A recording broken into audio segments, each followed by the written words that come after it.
नमस्कार, मैं हूं देवांजलि मोइत्रा। मोदी सरकार इन दिनों देश की नई संसद का निर्माण जोर शोर से करवा रही, जिसे सेंट्रल विस्ता कहा जा रहा है। वैसे तो ये संसद है जिसमें हर पार्टी के सांसद बैठकर देश के लिए नीतियां बनाएंगे, लेकिन मीडिया का एक तबका जहां इसे मोदी का घर के रूप में प्रचारित कर रहा है, तो वहीं कुछ भारतीय मूल के अंग्रेज हैं जो मोदी सरकार के इस फैसले को हिंदू तालिबान कह रहे हैं। ये शख्स हैं अनीश कपूर, जिन्हें कांग्रेस सरकार कभी पद्म भूषण से नवाज चुकी। विदेश में बैठकर भारत के विकास पर हिंदू तालिबान का लेबल लगाने में जुटे अनीश कपूर ने जिस तरह की भाषा का इस्तेमाल किया, उन्हें इसका मुंहतोड़ जवाब मिल गया। और ये जवाब दिया है देश के जाने माने वकील रहे राम जेठमलानी के बेटे महेश जेठमलानी ने। अनीश कपूर ने सेंट्रल विस्ता के बारे में क्या कहा?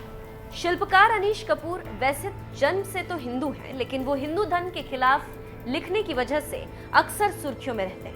इस बार उन्होंने हिंदू धर्म को तालिबान से जोड़ दिया, वही तालिबान जो अफगानिस्तान में आतंकवाद फैलाता है। दरअसल हाल ही में अनीश कपूर ने ब्रिटिश अखबार द गार्जियन के लिए एक लेख लिखा था। इस लेख में उन्होंने सेंट्रल विस्ता प्रोजेक्ट पर सवाल उठाते हुए लिखा, भारत की संसद इस्लामिक, मुगल और ईरानी स्टाइल में बनी हुई।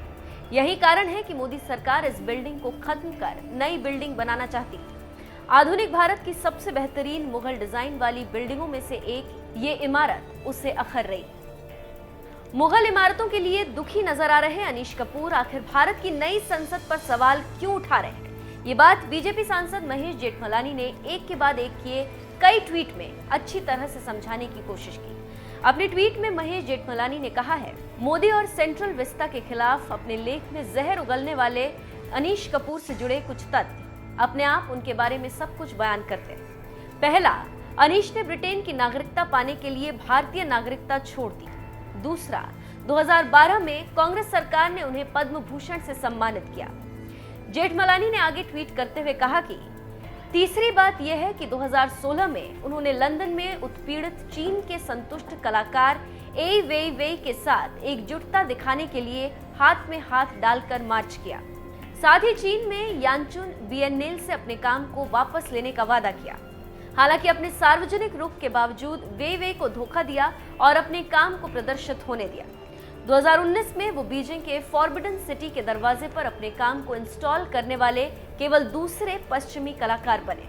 उसी समय बीजिंग के सबसे प्रसिद्ध art school central academy of fine arts में उनके कार्यों का एक सर्वे किया गया था।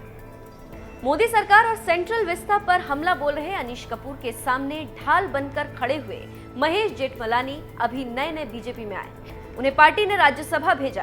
पेशे से वकील महेश जेठमलानी के पिता राम जेठमलानी भी बीजेपी में रह चुके हैं। अटल सरकार में वो केंद्रीय मंत्री भी थे।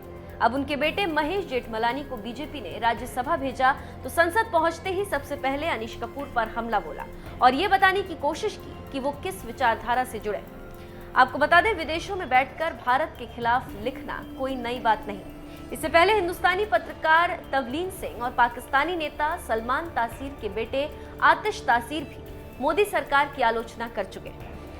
उन्होंने तो अमेरिका की मशहूर टाइम मैगजीन में लिखे एक लेख में पीएम मोदी को डिवाइड एंड चीफ बता दिया था।